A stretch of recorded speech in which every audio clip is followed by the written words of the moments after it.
Today we're going to be talking about decorating a bush that doesn't have any foliage on it.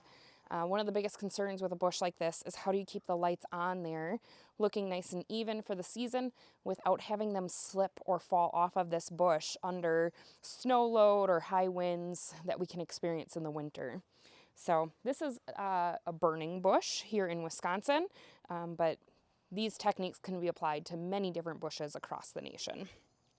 Before we get started, I'm going to talk a little bit about the different tools and equipment I have with me here today and why I have them. First off, I always like to make sure that I'm running my lights with an extension cord up to that bush. I don't want lights hanging down to the ground. So to create that separation, using some type of an extension cord or a jumper cable. This one specifically is a jumper that I made out of SPT1 wire with those vampire plugs. If you have questions about how to make one of those, check out one of my videos on that. I'm also going to be using a battery box. You always want to work with your power on when you're doing your installations. Worst thing that can happen is you get it all decorated and looking nice, and then you go to turn it on and something's wrong with one of the strings, and then you have to troubleshoot it or work your way backwards to find out what's wrong. So if you're working with power on, that's never going to be an issue. And then of course the lights themselves. For demonstration purposes today, I'm just going to be using a warm white. Now, when we start picking out different shapes and sizes of strings, there are so many options out there, but the most common in the industry is going to be the 5mm bulb size and shape. We can use our standard lights, which they come in a 6 or a 4-inch spacing. They're 24 feet long, and they have a male and female plug end right on them. These ones are the 4-inch, which is 70 lights per string. And you can see how they're a one-piece construction husk, so nice and durable, nice heavy gauge wire, and then that male and female end. And there is fuses in that male end. In case something goes wrong, you can replace those. To prep them for your job site, you want to ball them up with the male end on the outside. So we start with the ladies first and that female end in the center of your ball. That way, as I get to my bush and I'm starting out, I can plug right into that jumper cable and start applying them to the bush. Another option, if you have some water concerns or you want something that's a little bit more durable on your job site, is a ProLumen NXT string. These have an epoxy-filled husk in there and then twist lock ends. So they're completely sealed from the elements. You're not going to have any moisture issues with these. And then they have a rectifier built into their plug adapter. So this is how they're compatible to plug into your extension cord. And again, that gasket twist lock just clips right in here. You line the two ends up, plug them in nice and tightly, and click them over. You can even hear that quick as it locks. But nice and easy, simple, and it doesn't come unplugged. So let's get started. I am going to plug in my first string to my extension cord with some power here. So I know that there's nothing wrong with it and it's ready to be applied to our bush. And I like to pick a branch that's stable enough to wrap my first string onto. Somewhere down low, but not too low. I don't want this thing looking like a tornado where it's itty bitty down at the base and then grows up at the top. And so playing the shape of this bush. I want to make sure that that's up on the bush somewhere and kind of give it a little loop-de-loo wrap on there and allow my jumper cable then to fall down to the ground. I don't want any lights going from the bush down to the ground or over to the next bush to the extension cord, anything like that. As I'm going around my bush then, I want to try and find V's in the branches, just like this one here, that I can either tuck the string into, therefore it can't fall down deeper into that bush, or do another quick little wrap just like that. And we're going to go around the bush. Here we go. And then we need to decide how dense we're going to be lighting this. Some of that's going to come into with how many strings we quoted it for and what we're charging for this bush. Right here's a great spot to do a little loop so it secures itself on there. And then also the size of the bush is going to determine it a lot too, so that we are ending in a good spot. We don't want an extra string, 3/4 of a string left over when we're done. We want to complete this bush so it's evenly lit throughout. So as I'm looking at this bush, right now we've used half a string and we've gone around a little bit over once. So when I get up to the top, I want to turn around and come back down, ending up with the same amount of lights. So I think it's going to take about 2.5 strings to get to the top, and the same thing back down for a total of 5 strings to decorate this bush. So let's see how accurate that is. And once you get good at doing this, that part goes really quickly. I don't know, a bush like this on a normal day would maybe take me 5-10 minutes. So the next thing I want to show you is when I get to a male and female end, and I'm going to be plugging one string into the next. So 4 inches on center from bulb to bulb, and then all of a sudden I got this big huge gap that's almost a foot from accounting for our rectifier and our plugs. To fix that and not have an unlit area in my bush, I'm going to go ahead and crisscross them and tie a square knot, just as though I'm tying my shoes. And that will fix my spacing. It'll also make it so I can't unplug them from each other.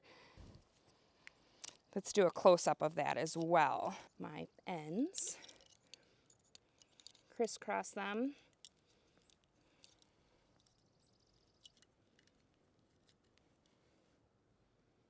Nice and clean, and it about fixes my 4-inch spacing from bulb to bulb.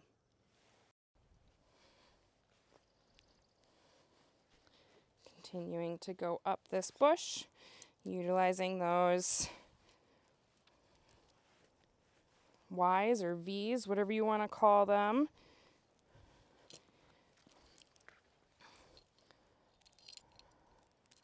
So this is my second string on this bush. I'm getting up towards the top. And this becomes personal preference. Right now I'm at 1.5 strings. I'm at the very top, and I do like to decorate the tops of my bushes so they look fully lit, especially if the homeowner can see the top of the bush from one of their windows inside the house. And there's multiple ways you can do this. I oftentimes like making an X on the top. So I'm gonna go kitty corner, find a nice stable bush or branch inside this bush and give it a good wrap. Backing up.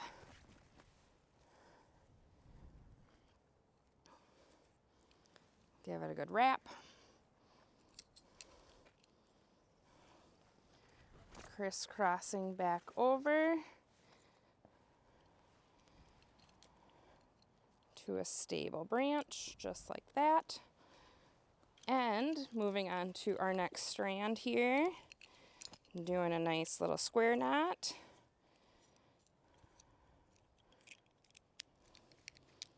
And all of my lights are working. Now I'm going to continue going the exact same direction as I did before, but going in between my rows to fill in those gaps, and then crisscrossing as I spiral down. So I'm going to cross over this strand right here as I move my way down and tie this off.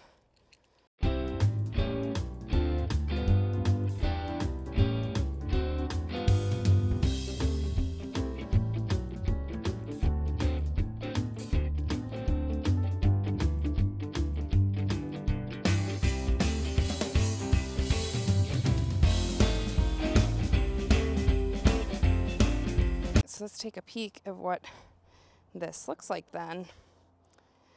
Nice and evenly lit. And here you can see how our male and female ends maintain spacing between those bulbs instead of a nice big open spot. The top of our bush is lit with that crisscross there. And those branches are wrapped just like that. Now it doesn't always work out perfect that your female end ends up where your male end is. But if you've done your spacing correctly all the way through, it often does happen that way, but it really doesn't matter. So even though we put this up in order and ended up with our female end down there, lots of times I like to remove them just by attacking. It doesn't matter what order you take them off. However, the bottom rungs are going to be tied in by the top. So if I come up here and just pull, you'll see how they just come straight off, even though I have them twisted around there, because I've gone the same direction the entire way. On a great big tree, this is a great method to use where you unplug them all in one area and kind of toss them around. And then as I get strings removed, I can toss them off to the side. I try not to put them in one big pile, or I can come back here and wind them up right away and put them back into the tote bin. As a friendly reminder, in your storage tote bins, make sure that you're leaving some airflow in there during the off season so that you're not trapping moisture in there. Even though these strings are dry right now, there's still humidity in the air as I have this tote bin open. And so I'm going to make sure that I have holes drilled in that tote bin. Wrapping up the female end first, so I've got about halfway through, signified by that rectifier on these standard strings. Turning it and wrapping it the other direction, just like a ball of yarn. And then I like to take my male end and tuck it in so that it doesn't come back untied, unraveled. And I can throw this across the yard at a crew member or up into the tree to somebody on a ladder. It's ready to go for next year. Keep removing these strings here. If I had multiple people on this job site, I would have one person removing and multiple people winding. Usually the person removing is faster than the people winding. It takes longer to wind one up than to pull it off the bush. A little side note that I would like to make for those of you who are in areas where it gets below freezing, I typically do not like removing lights when it's anywhere below 15 degrees Fahrenheit, simply because it's hard on everything. It's hard on the people. It's hard on the bushes. All the sap and everything in there is drained out of them, and everything's frozen interior of that branch. So they're very brittle. They're easier to break once it drops below a certain temperature. And then the cords themselves become frozen. The insulation on the outside becomes a little bit more brittle. So by bending them this much and trying to ball them up and everything, they're not as flexible.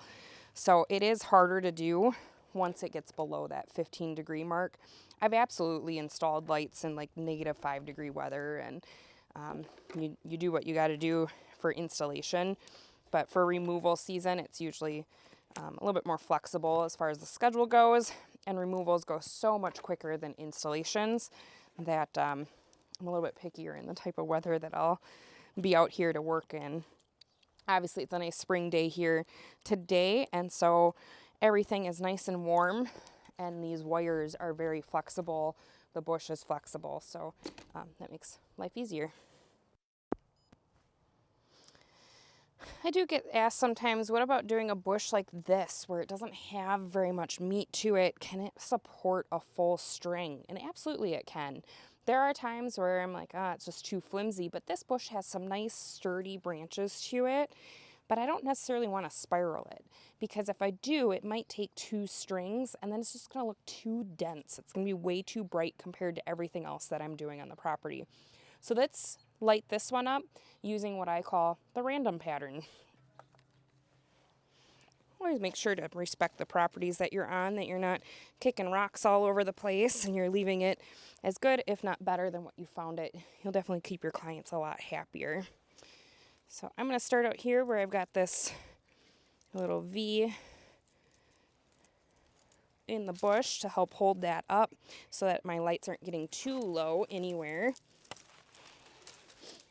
And I want to crisscross around. Now I've got a dead spot with not very many branches here. So to fill that in, I want to make sure I'm crossing back and forth through this area so it looks nice and full. I'm going to zigzag through here. And here's one of those times where I'm going to wrap this to hold it out to the outside of the bush and come up here through the middle. So I'm helping fill that area in to make it look like there's actual bush there, even though there's no branches in this zone.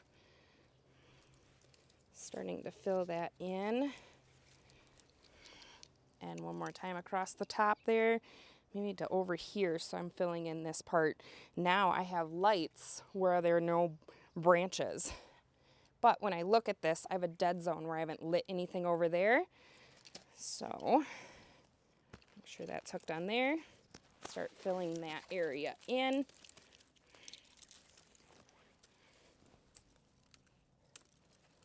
Up and around. Usually this is a good fit for when bushes are exactly like what you see here, where there's dead spots and the bush itself isn't very symmetrical. Tie that off, and there we go. It's complete. So now let's talk about a bush that's got some evergreen on it. This is a cedar bush that has been shaped over the years to be this cylindrical shape. Did I say that right? And so we've got lots of little pockets that we can tuck the string into. And you'll see this one was freshly trimmed, so we still got some little dead branches coming out of it, and that's totally fine. And so let's get started. In a very similar manner, I'm going to start my bush off this way. My power is going to be going back this direction. This is actually where the timer goes at this house. We have an outlet right here. I wish they did have a better cover on this, though, for in the winter months. Not always the greatest covers to have kind of an open outlet here with that flap. But that's something the homeowner is choosing to have there, so that's totally fine. In this case, we're still just using our battery pack and our extension cable. Let's pass this around here, and then we're always going to be mindful of anything at the homeowner's property, so making sure we're not going to step on any of this downspout or anything as we're decorating our bush. Getting started back here at the bottom, I always like to try and hide my cord as best as possible. Since the timer goes into the ground, actually right here where this hosta bush is going to be coming up, is where the stake goes in. It's a ground stake timer. I'm going to put my start of my male end facing towards there so I can use the shortest cord possible. And just securing it into the bush with a little wrap. Now it doesn't matter which direction we go around this bush, but we're going to go counterclockwise. And I prefer to do the least amount of wraps as possible because then the removal is going to go that much quicker. But I weave my string under some of those branches, going as even as possible as I make my way up this bush. Now we could go this two different ways. We could just go up this bush. I like to come back down to help randomize so it doesn't look striped at all. I don't want my lines to show up in the bush. It's also another reason for using bigger spacing. This could be a decent bush to use 6-inch spacing on it. Because it's such a perfect shape, I don't want to be able to see those lines as I'm decorating it. But see how I just weave them behind some of the branches as I go? Maybe we'll speed the video up here real quick. Watch me go round and round. And of course, stopping to tie my strands together. And then I do like to hide that plug behind a branch if possible.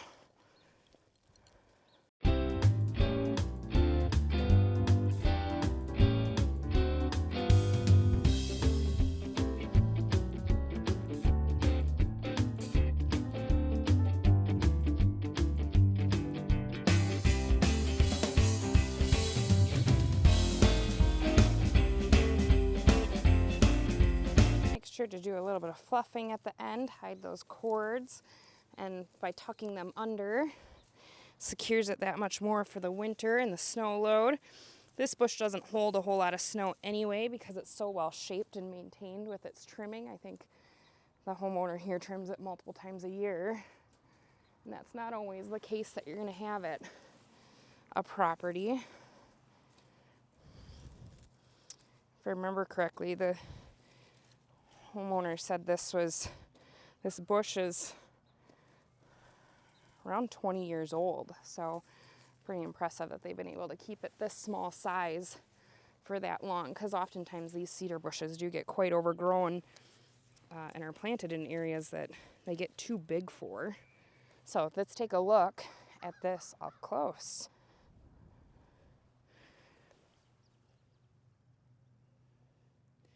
It's right here. It is just tucked right under. See how much that disappears? But at night you can see the lights glowing in there. So let's go around to the side of the bush where it is shaded. See a crisscross here as we're coming down the level, so all the crisscrosses are landing in this area of the bush. Now I haven't fluffed this side quite as much, but see the lights on how nice and even they look. So let's do some fluffing.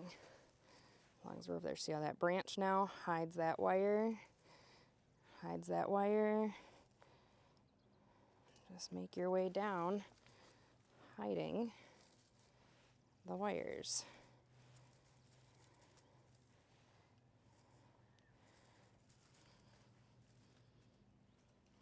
Right here is a good example. That's pretty bulky.